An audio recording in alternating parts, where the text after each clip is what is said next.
অনলাইনে শিশুদের নিরাপত্তা নিয়ে উদ্বেগ দিনে দিনে বাড়ছেই। এই প্রেক্ষাপটে ব্রিটেনের যোগাযোগ নিয়ন্ত্রক সংস্থা অফকম সামাজিক যোগাযোগ মাধ্যম প্ল্যাটফর্মগুলোকে সতর্ক করে জানিয়েছে, ন্যূনতম বয়স সংক্রান্ত নিয়মগুলো তাদেরকে আরও কঠোরভাবে কার্যকর করতে হবে। অফকমের মতে, জনপ্রিয় অনেক প্ল্যাটফর্ম এখনও শিশুদের সুরক্ষায় যথেষ্ট দায়িত্বশীল আচরণ করছে না। একই সময়ে ইনফরমেশন কমিশনার্স অফিসও একটি খোলা চিঠিতে বলেছে, বয়স যাচাই ও শিশুদের সুরক্ষার ক্ষেত্রে প্রযুক্তি কোম্পানিগুলোকে আরও বেশি কার্যকর পদক্ষেপ নিতে হবে।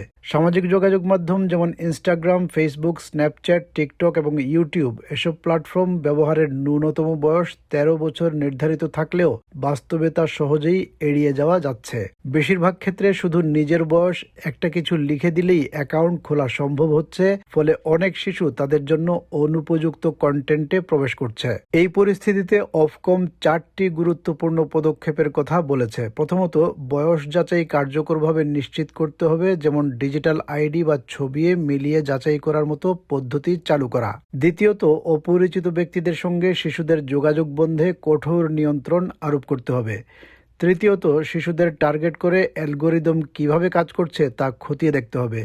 কোথাও ত্রুটি পাওয়া গেলে সোশ্যাল মিডিয়ার বিষয়ে কঠোর ব্যবস্থা নেওয়া হবে বলেও সতর্ক করেছে সংস্থাটি।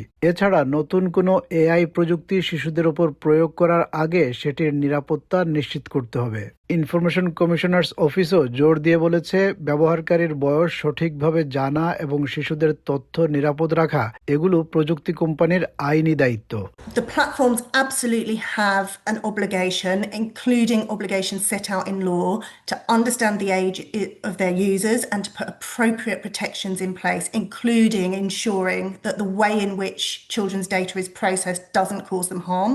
এই আলোচনার মাঝেই উঠে আসে এক মর্মান্তিক ঘটনা। লিসা ক্যানোভানের 13 বছর বয়সী ছেলে আইজ্যাক 2022 সালে মারা যায়। তিনি বিশ্বাস করেন তার ছেলে তখন টিকটকে ছড়িয়ে পড়া একটি ভাইরাল চ্যালেঞ্জে অংশ নেয়ার চেষ্টা করছিল।